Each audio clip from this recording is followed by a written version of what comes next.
Selamat pagi semuanya.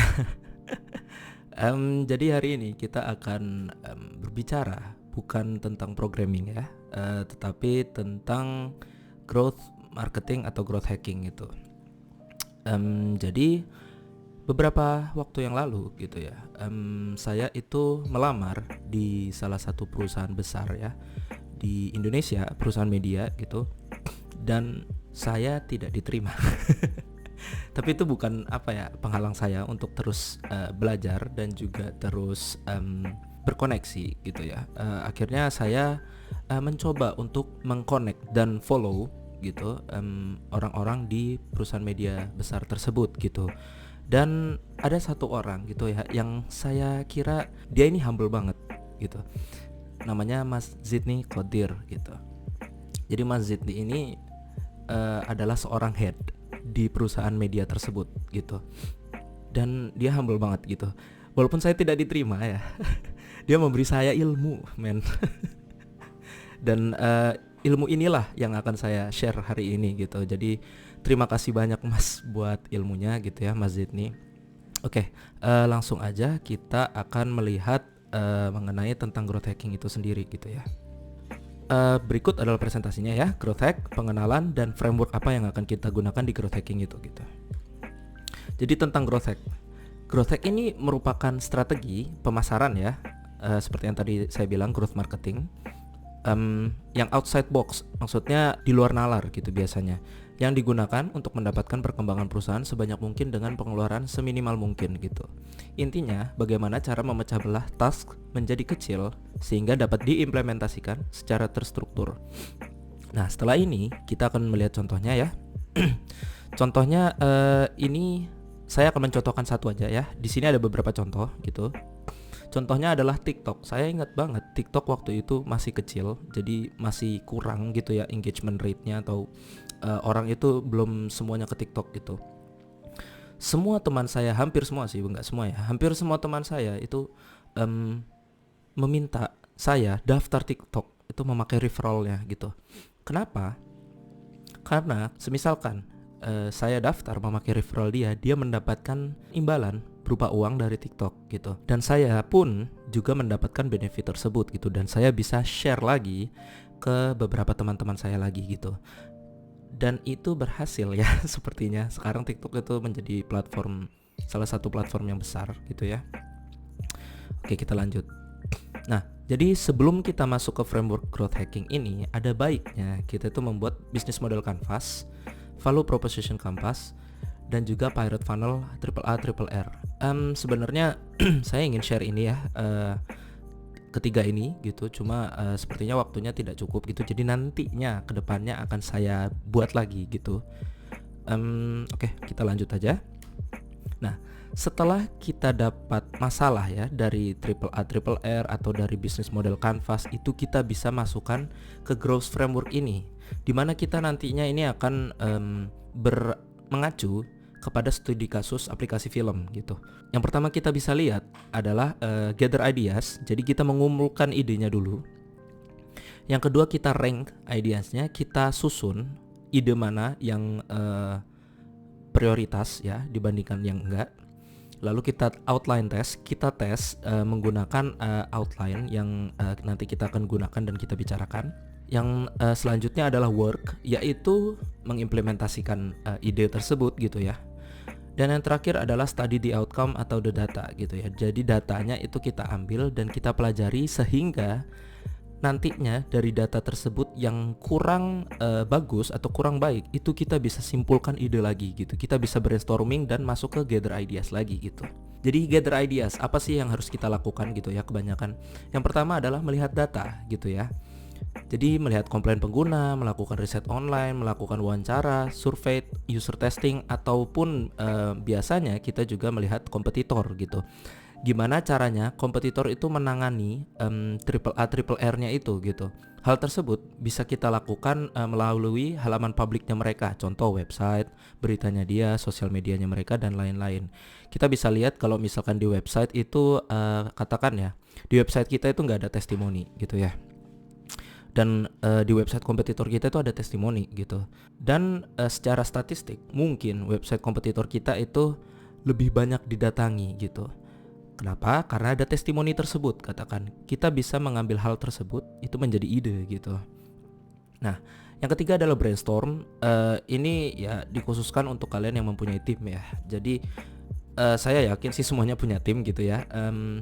Jadi ya kita diskusi, kita brainstorm di gather ideas ini, melakukan apa ya, generation daripada ide-ide kalian dan ditulis di entah itu project management ataupun dicatat gitu ya. Contohnya saya mengambil data daripada sebuah aplikasi film.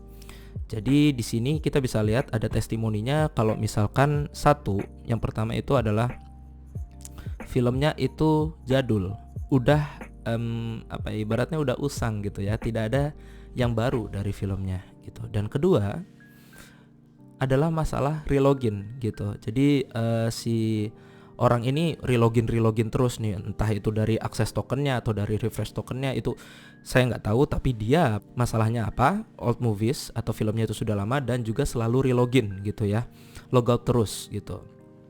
Idenya apa sih yang bisa kita generate dari situ gitu, solusinya apa dari masalah tersebut? Yang pertama adalah partnership. Jadi melakukan partnership dengan mungkin vendor daripada atau publisher daripada film yang baru gitu ya. Dan yang kedua adalah developer itu bisa melakukan face login agar kalau misalkan dia relogin itu bisa cepat. Di sini saya hanya memberikan contoh ya. Jadi tidak mesti si face login ini benar gitu. Cuma ini adalah asumsi gitu. Sebenarnya ada yang lebih bagus gitu ya. Karena semua HP itu tidak menggunakan face login ya. Jadi bisa dengan PIN sebenarnya gitu. Tapi di sini saya memakai contoh face login gitu ya, agar ya sedikit belajar aja gitu. Nah, yang kedua adalah rank ideas. Jadi kita ranking nih idenya dia berdasarkan apa? Berdasarkan PI score, yaitu potential, importance, dan ease gitu ya. Potential itu apa? Seberapa dampaknya kalau misalkan itu diimplementasikan ide tersebut. Katakan face login itu kita implementasikan, berapa dampaknya gitu. Importance, nah seberapa penting ide ini gitu. Kalau misalkan kurang penting, ini kita bisa mundurkan idenya dulu, postpone, dan melakukan yang lebih penting terlebih dahulu gitu loh. Kalau ini seberapa mudah sih atau seberapa besar effort kita itu dikeluarkan untuk mengimplementasikan ide tersebut. Contohnya, kalau ide ini dilakukan, si face login dilakukan, itu butuh developer yang lebih advanced gitu ya. Jadi dia harus membayar lebih developer baru gitu. Kita rank ideasnya ya untuk si film ini. Contoh, ini hanya contoh gitu ya. Jadi seperti yang kita ketahui tadi ada dua masalah. Yang pertama masalahnya itu adalah filmnya itu jadul ya. Dan kedua jadi selalu relogin. Nah kita ambil solusinya yang tadi, face authentication, login, dan juga new movies gitu idenya ya. Partnership new movies itu ya. Kita bisa lihat nih kalau misalkan di sini hanya contoh ya. Jadi matrix ini, indikator ini itu tergantung dari penilaian perusahaannya kita gitu ya. Di sini saya mencontohkan saja. Jadi potensinya itu kalau misalkan authentication itu 8, importance-nya itu 10, dan kemudahannya itu 6. Dia itu sangat potensi karena dia bersangkutan dengan login gitu. Dia sangat penting juga karena ini bersangkutan dengan data privasi daripada customer, dan dia tidak mudah diimplementasikan karena ya face login itu ya gitu. Dia harus membuat fitur baru gitu. New movies itu kurang penting gitu karena dia itu masih dalam cakupan keinginan daripada customer menurut saya gitu, dan bukan termasuk privasi atau datanya gitu. Jadi potensialnya itu mungkin 8, sama-sama potensi. Kalau misalkan movie-nya itu baru, pasti banyak kan data customer yang datang gitu. Importance-nya itu 6 karena memang ya itu sekali lagi keinginan, bukan kebutuhan atau privasi ya. Dan ease-nya 7. Saya tidak bilang ini mudah gitu ya, karena kita harus melakukan partnership. Itu yang susah gitu menurut saya dari segi mungkin PR-nya, bagian PR-nya atau mungkin bagian partnership manajernya, itu mungkin dan pasti susah sih untuk melakukan partnership gitu. Jadi kita kasih nih nilai rata-rata daripada ide kita gitu. Contohnya face authentication itu atau face login itu mendapatkan 8 gitu ya. Dan juga new movies-nya itu 7 gitu. Jadi login didahulukan dan old movies itu tetap kita akan implementasikan ide tersebut, tetapi kurang diprioritaskan karena itu tadi data privasi itu lebih penting gitu. Yang ketiga adalah outline gitu. Jadi outline ini gimana kita menjabarkan ide kita gitu ya. Tadi kita tahu kalau misalkan ada face authentication login dan juga ada partnership gitu ya. Di sini biasanya yang paling bagus diimplementasikan menurut saya adalah PRD. Jadi si product manager ini akan membuat product requirements dokumen itu dan menjabarkan apa saja hal yang relevan mengenai ide tersebut. Di sini kita nggak akan menjelaskan tentang PRD ya, bisa dicek dulu di Google. Nanti mungkin kedepannya saya akan buat tentang PRD tersebut gitu. Kalau dari segi UI UX, apa yang harus dilakukan sih? Nah, biasanya UI UX itu melakukan prototyping atau skeleton gitu. Dan ini hal tersebut ini biasanya itu sudah termasuk di PRD gitu. Dan yang terakhir, yang paling mudah adalah menggunakan simple questions gitu, yang akan kita gunakan di sini gitu ya. Contohnya, pertanyaannya itu ada beberapa pertanyaan ya. Contohnya kapan deadline-nya? Kapan deadline sebuah ide ini tuh diimplementasikan?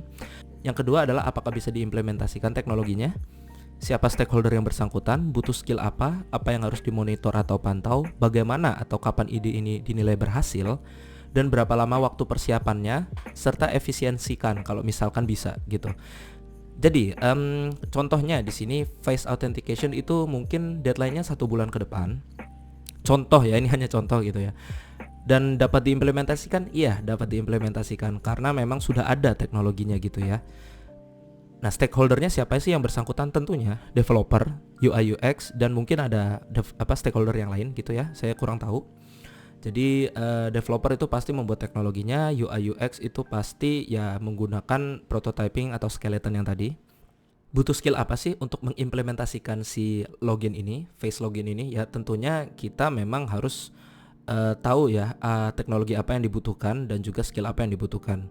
Contohnya di sini face login itu dapat memakai third party add-on supaya lebih cepat gitu untuk developernya. Jadi kita harus menambah resource-nya sedikit lah untuk hal tersebut supaya lebih aman. Apa yang harus dimonitor gitu ya? Kecepatan login daripada user itu gitu. Apakah dia itu berubah? Apakah dia itu berpengaruh? Kalau tidak berpengaruh ya tidak usah diimplementasikan karena ya sama saja gitu kan ya. Bagaimana atau kapan ide ini dinilai berhasil? Nah, kita bisa melihat matriks ini dari jikalau kelambatan login user harus berkurang sebesar 30%. Jadi kalau misalkan login user ini lebih cepat gitu ya, 30% lebih cepat, itu berarti ide ini tuh berhasil gitu. Jadi kita harus ukur juga nih matriksnya itu apa yang cocok gitu. Berapa lama waktu persiapannya? Katakan 5 hari persiapan. Jadi 5 hari ini kita menyiapkan resource dan skillnya. Baru diefisiensikannya dengan cara dipercepat dengan library atau script yang tadi saya bilang ya, add-on itu atau third party untuk kebutuhan face login seperti itu. Sekali lagi, matrix ini hanyalah simple matrix yang dapat kita gunakan, tetapi ini tidak menjamin semuanya itu bisa diselesaikan gitu ya. Jadi pasti perusahaan itu mempunyai matrix dan juga question ataupun requirement sendiri yang berbeda dengan apa yang kita pelajari di sini gitu. Nah, yang selanjutnya adalah work. Jadi kita akan implementasikan ide tersebut. Implementasikannya itu dengan apa? Salah satunya adalah diskusi dulu. Jadi komunikasikan dulu persiapannya nih agar lebih matang gitu ya, sehingga meningkatkan konsistensi daripada project tersebut. Contoh, kalau misalkan kita developer ya, kita tahu kalau misalkan developer itu menggunakan framework ya agar lebih cepat bekerjanya. Katakan kita setuju kalau misalkan kita menggunakan Tailwind untuk project ini gitu ya, Tailwind CSS untuk project ini. Jadi semuanya itu harus menggunakan Tailwind, tidak boleh framework yang lain gitu. Kenapa? Karena kalau misalkan ada framework yang lain itu bakal konflik dengan Tailwind tersebut gitu. Makanya itu harus matang dulu sebelum kita worknya gitu. Yang kedua adalah Scrum Board. Apa yang harus kita lakukan sekarang itu lagi apa dan apa yang telah selesai dalam sebuah project gitu. Biasanya ini dilakukan menggunakan project management ya, entah itu Jira atau itu Blue atau itu Trello, itu masing-masing dari perusahaannya kita gitu ya. Nah, kalau misalkan belum ada project management framework gitu ya, saya tulis ketiga ini project management framework ya. Kita bisa melakukan diskusi itu tadi ya. Jadi diskusi lalu mungkin menggunakan papan tulis itu juga bisa. Tetapi saya menyarankan di sini project manajemennya harus bisa diakses oleh stakeholder lain yang relevan gitu. Sehingga dia bisa tahu apa yang harus dia lakukan dan mengapa dia melakukan hal tersebut gitu di outline-nya, seperti itu. Contohnya di sini, kalau di sini kita berkolaborasi dengan non-developer gitu ya, stakeholder non-developer yang bukan developer, kita bisa menggunakan project management biasa seperti Jira, Trello. Di sini saya memakai Blue ya gitu.